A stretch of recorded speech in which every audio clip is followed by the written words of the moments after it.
ഞാനും പപ്പയും വീട്ടിലോട്ട് വന്ന വഴിക്ക് ഞങ്ങൾ കുറച്ച് ബട്ടൺ മഷ്റൂം വാങ്ങിയായിരുന്നു. ഇതെങ്ങനെ റെസ്റ്റോറൻറ്റിലെ പോലെ അടിപൊളിയായിട്ട് വയ്ക്കാമെന്ന് നമുക്ക് നോക്കിയാലോ? അപ്പോൾ അതിനായിട്ട് ഈ മഷ്റൂം എല്ലാം ഒരു പാത്രത്തിലേക്ക് കുറച്ച് ഉപ്പും ഇച്ചിരി വെള്ളവും കൂടെ ഒഴിച്ച് കുറച്ച് നേരം സോക്ക് ചെയ്തിട്ടേക്കണം. ഇത് കഴിഞ്ഞ് ഇതിൻ്റെ പുറത്തെ തൊലി നമുക്കിങ്ങനെ കളയാൻ പറ്റും കേട്ടോ. അത് കളഞ്ഞില്ലെങ്കിലും കുഴപ്പമൊന്നുമില്ല, നല്ലവണ്ണം കഴുകിയെടുത്താൽ മതി. ഈ കഴുകിയ മഷ്റൂമിനെ ഒരു പ്രത്യേക ഷേപ്പിൽ നമ്മൾ കട്ട് ചെയ്തെടുക്കും. അതവിടെ ഇരുന്നോട്ടെ. അതിനു മുന്നേ നമ്മൾ കുറച്ച് അണ്ടിപ്പരിപ്പ് എടുത്ത് വെള്ളത്തിൽ ഇടണം കേട്ടോ. ഇതെന്തിനാണെന്ന് ഞാൻ പിന്നെ പറയാം. അത് കഴിഞ്ഞ് നല്ല വലിയ സൈസിലുള്ള 2 തക്കാളി, ചെറുതാണെങ്കിൽ 4 എണ്ണം എടുത്തോ. അത് നല്ലോണം കഴുകി നല്ല കുനുകുനാ അരിഞ്ഞെടുക്കണേ. കഴിഞ്ഞ് നമുക്ക് നല്ല വലിപ്പമുള്ള 3 സവാള വേണം. മീഡിയം സൈസ് ആണെങ്കിൽ ഒരു 4 എണ്ണവും, ചെറുതാണെങ്കിൽ ഒരു 5 എണ്ണം എടുത്തോണേ. അതും നല്ലോണം കഴുകി നല്ലോണം കുനുകുനാ അരിഞ്ഞെടുക്കണം.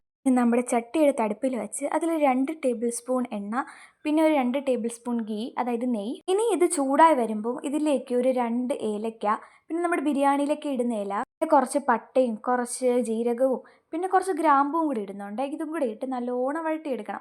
ഇത് വഴണ്ട് വരുമ്പോൾ നമുക്ക് നമ്മുടെ സവോള ഇട്ടും കൂടെ ഒന്ന് വഴട്ടിയെടുക്കാം. അപ്പോൾ നല്ലോണം വഴണ്ട് വരുമ്പോൾ നമ്മുടെ ബിരിയാണിയുടെ ഇലയില്ലേ, അത് നമുക്ക് അതിൽ നിന്ന് എടുത്തങ്ങ് മാറ്റണം. അത് കഴിഞ്ഞ് നമുക്ക് നമ്മുടെ പൊടികളൊക്കെ ഇട്ട് തുടങ്ങാം. അപ്പോൾ ആദ്യം മല്ലിപ്പൊടിയും മുളക് പൊടിയും ഇട്ട് നല്ലോണം വഴറ്റിയ ശേഷം കുറച്ച് മഞ്ഞൾപ്പൊടിയും പിന്നെ നമ്മുടെ മസാലപ്പൊടിയും ചേർത്ത് നല്ലോണം വഴറ്റണം. ഇനി ഇതൊക്കെ നല്ലോണം വഴണ്ട മസാലയുടെ മണം മാറി വരുമ്പോൾ നമുക്ക് തക്കാളി ചേർത്ത് വഴറ്റാം. തക്കാളിയും കൂടെ ചേർത്ത ശേഷം നല്ലോണം വഴണ്ട് വരുമ്പോൾ നമുക്കിതിലേക്ക് കുറച്ച് ഉപ്പും കൂടെ ചേർത്ത് ഇത് പിന്നെയും വഴറ്റണം. പിന്നെ നമ്മുടെ വെള്ളത്തിലിട്ടുന്ന കാഷ്യൂ എടുത്ത് മിക്സിയുടെ ജാറിലേക്ക് ഇട്ട് അത് നല്ലോണം അടിച്ചെടുക്കും. വെള്ളമൊക്കെ ഒഴിച്ചത് ഈ ഒരു പരുവത്തിലാക്കിയെടുക്കും. പിന്നെ നമ്മൾ അതിനെ ചട്ടിയിലേക്ക് ഒഴിച്ച് നല്ലോണം മിക്സ് ചെയ്യണം.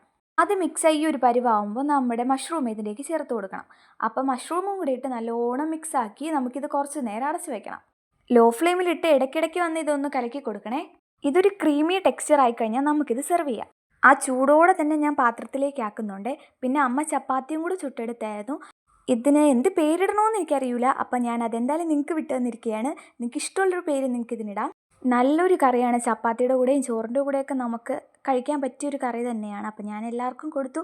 എല്ലാവർക്കും ഒരുപാട് ഇഷ്ടപ്പെട്ടു. ഞാനും അവസാനം കഴിച്ചു. അപ്പോൾ എന്തായാലും നിങ്ങൾ വീട്ടിലുണ്ടാക്കി കഴിച്ച് അഭിപ്രായം പറയണേ. അപ്പോൾ അടുത്തൊരു വീഡിയോ ആയിട്ട് വരുന്നവരേക്കും ബൈ.